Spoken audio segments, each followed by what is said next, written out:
Assalamualaikum warahmatullahi wabarakatuh. Selamat datang kembali teman-teman di channel Manusia Setengah Psikodrag. Oke, di sini kita akan membahas ini ya, Zero Inverted Poisson Regression Model. Nah, jadi intinya adalah kadangkala kita punya data yang nilai nolnya itu banyak.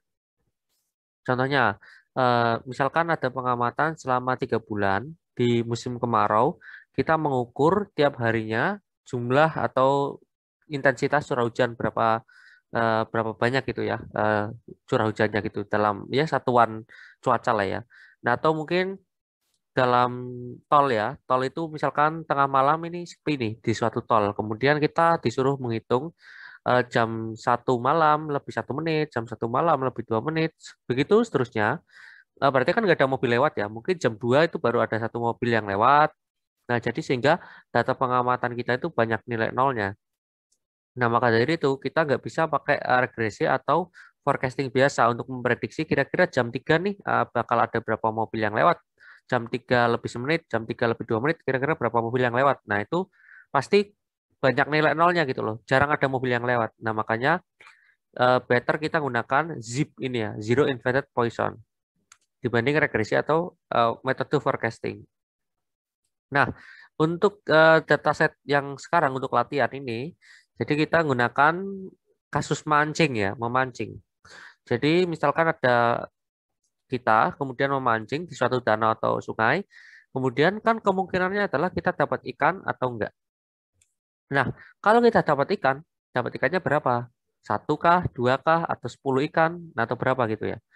Nah, itulah yang diadopsi dari real case kayak gitu, dimasukkan ke dalam algoritma bernama ZIP, Zero Inflated Poisson. Nah, jadi step pertama, proses pertama itu mengukur atau memprediksi yang variabel Y-nya itu biner, dapat ikan atau enggak. Kalau misalkan dapat ikan, nah proses kedua nih masuk nih, yaitu dapat ikannya berapa. Nah, flow-nya kita lihat dulu ya kayak gimana di gambar ini ilustrasinya biar gampang. Nah, kalau regresi itu biasanya kita lebih enak pakai matrix. Kalau misalkan variabel independennya banyak, misalkan P variabel independen, ke bawahnya N observasi. Nah, Y-nya, Y aslinya kan misalkan kita dapat 0 ikan, orang kedua dapat 0 ikan, orang ketiga dapat 4 ikan, dan seterusnya. Nah, pada step pertama kita ubah Y ini menjadi Y transformasi, Y yang ditransformasi. Misalkan 0 ya tetap 0, tapi ketika nilainya lebih dari 0, misalkan 4 ikan, maka kita ubah jadi 1, alias dapat ikan. Mau berapapun ikannya, yang penting dapat ikan gitu ya. Nah, jadi kemudian kita bisa melakukan regresi karena kita udah dapat X-nya, Y transformasinya udah ada, kita bisa modelkan ketika Y transformasinya itu sama dengan 0, kita pakai rumus yang atas. Tapi ketika Y transformasinya itu 1 nilainya, maka kita pakai rumus yang bawah. Nah, mu itu apa? Mu itu ya yang atas ini gitu ya. Jadi teman-teman bisa menggunakan fungsi logistik. Nah, jadi kita training data kita menggunakan regresi logistik biner. Kemudian dapat apa? Dapat mu atau mu itu disebut juga sebagai pi. Nah, pi ini digunakan untuk apa? Ya, misalkan pi ini kita sebut sebagai pi besar gitu ya. Nah, misalkan jadi pi besar. Mungkin ini kita perlu perbesar lagi gambarnya biar lebih jelas 1000 mungkin ya. Nah, ini jadi misalkan tadi kita udah dapat pi besar ya. Nah, pi besar itu digunakan untuk memprediksi nilai Y prediksi kita dapat berapa ikannya gitu ya. Nah, jadi kita back dulu ke sini. Ini adalah proses kedua. Kita tadi punya variabel X, kita buat dalam bentuk matriks. Kemudian kita punya variabel Y yang asli ya, dapat 0 ikan, 0 ikan, 4 ikan, dan seterusnya. Nah, kemudian kita perlu transformasi. Di proses yang kedua juga perlu transformasi. Kalau tadi transformasinya itu apa namanya? Gunakan 0 atau 1. Jika variabel ininya apa dependen kita itu 0, nggak dapat ikan ya tetap 0. Tapi ketika dapat ikan, berapapun ikannya akan dikonversi menjadi nilainya 1. Nah, sedangkan nilai pada Y transformasi ini pakai nilai yang hasil dari regresi logistik tadi ya. Jadi intinya adalah ketika Y-nya ini sama dengan 0, maka kita prediksinya menggunakan nilai P ini ditambahkan dengan 1 min P dari ditambahkan dengan pangkat min lambda. Nah, Pi-nya tadi kan sudah kita dapat. Kemudian itu kan nilai ini ya, nilai X 2,7 berapa gitu ya, satuan. Kemudian eh, lambdanya itu apa? Nah, jadi lambdanya itu didapat dari rumus ini. Eksponensial X dikalikan parameternya, betanya, kayak gitu. Nah, jadi ketika kita punya data train, kita punya Y-nya gitu kan, punya P-nya, kemudian juga punya apa namanya? K-nya, K itu kan berapa jumlah ikan yang kita dapat gitu ya. Ini K faktorial gitu. Jadi kita bisa estimasi parameternya.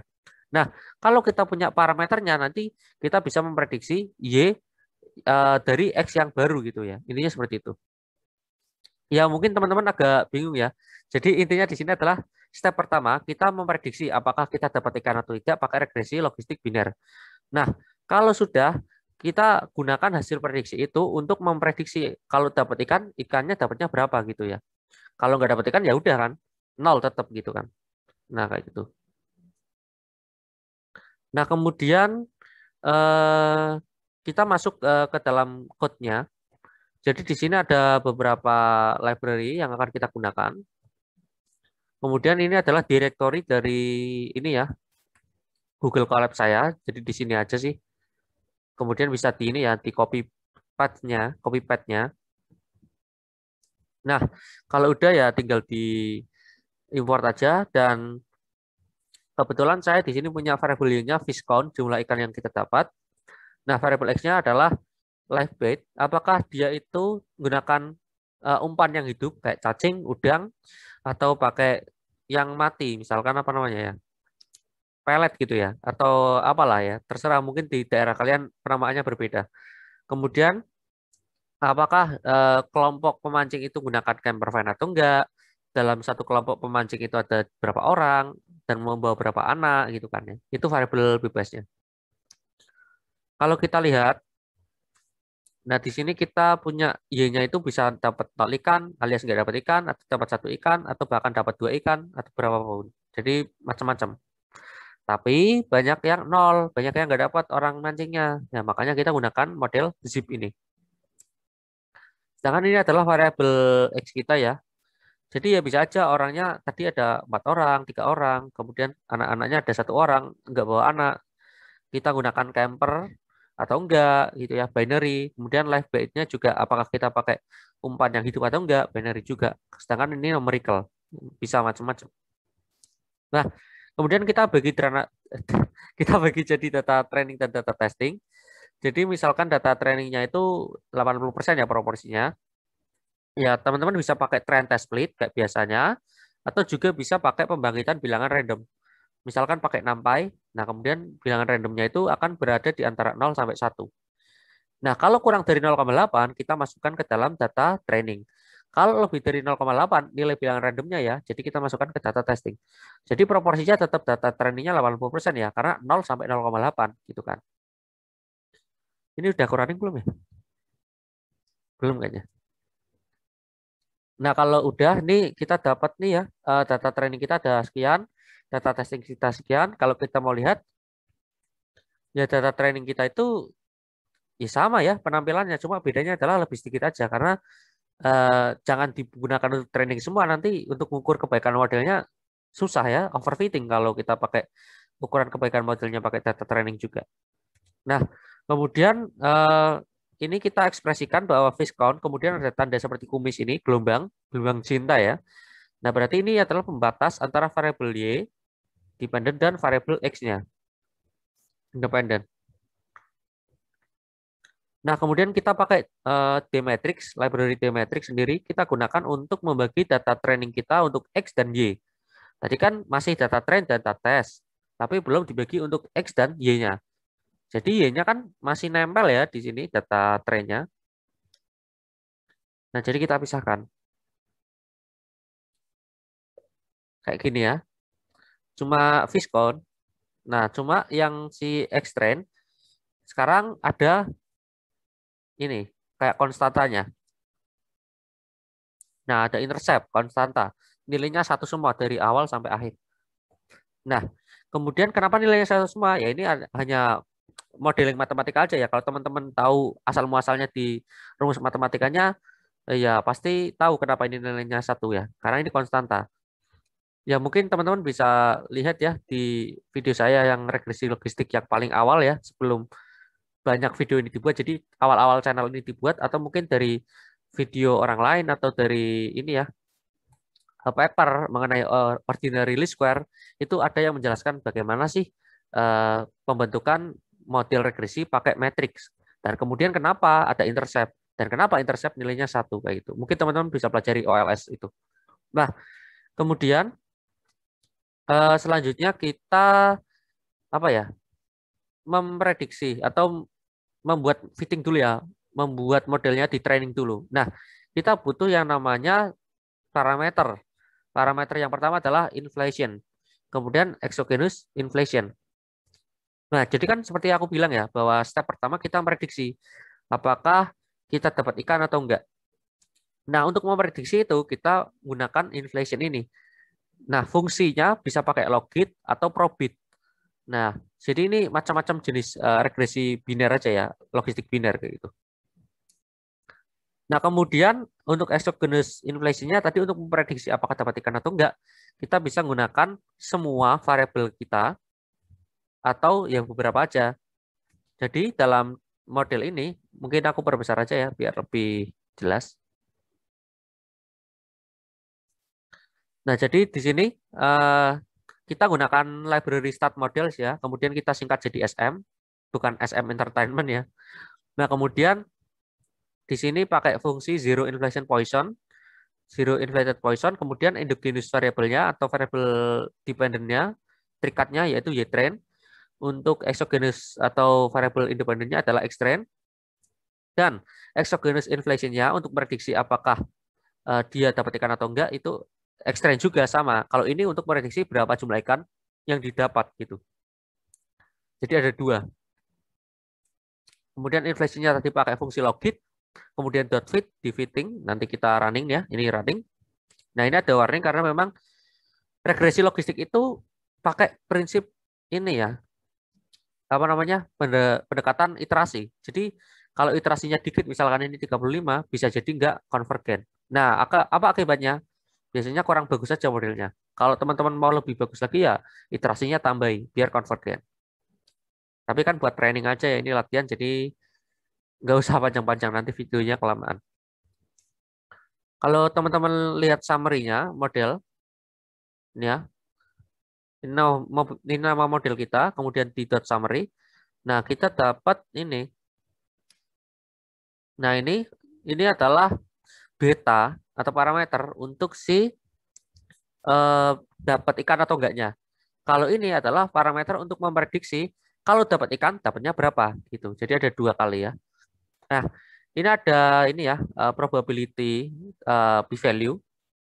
Jadi jika nilainya lebih besar dari alfa kita 5%, misalkan, ya berarti enggak berpengaruh signifikan. Contohnya ini, misalkan live bait, atau misalkan umpan yang hidup, cacing, atau umpan yang mati, misalkan pelet, itu ternyata enggak mempengaruhi kita dapat ikan atau enggak. Malah yang mempengaruhi itu adalah keramaiannya, banyaknya orangnya, atau misalkan banyaknya anak-anaknya di lingkungan atau tempat memancing itu.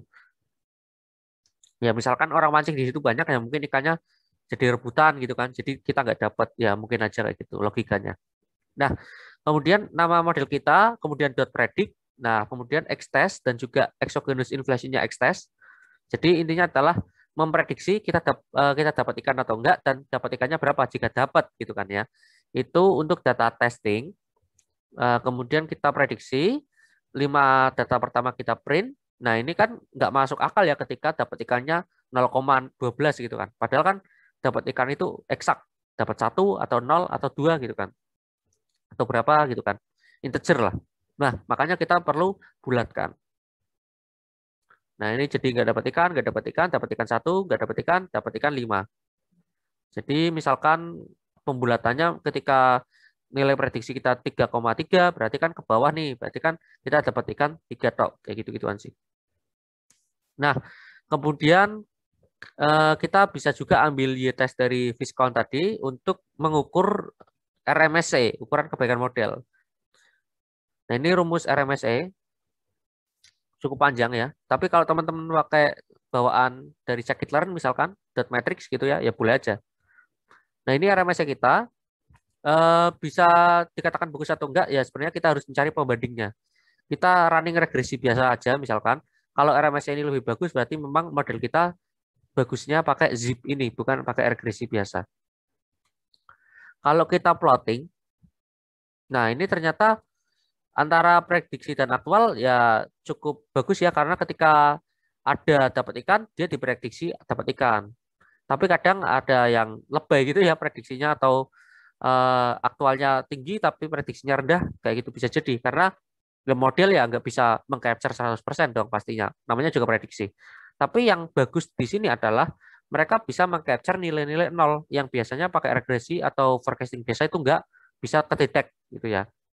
Nah, jadi ketika nggak dapat ikan, ya dia deteksi bahwa dia nggak dapat ikan. Tapi kalau pas dapat ikannya banyak, ya itu yang agak sulit gitu ya dideteksi. Tapi biasanya model ini lebih bagus digunakan ketika datanya 0000-nya banyak dibandingkan model-model yang klasik atau model yang biasa aja. Kayak regresi atau ARIMA atau forecasting lainnya lah. Kayak gitu. Oke, mungkin cukup sekian. Semoga bermanfaat. See you next time. Bye-bye. Assalamualaikum.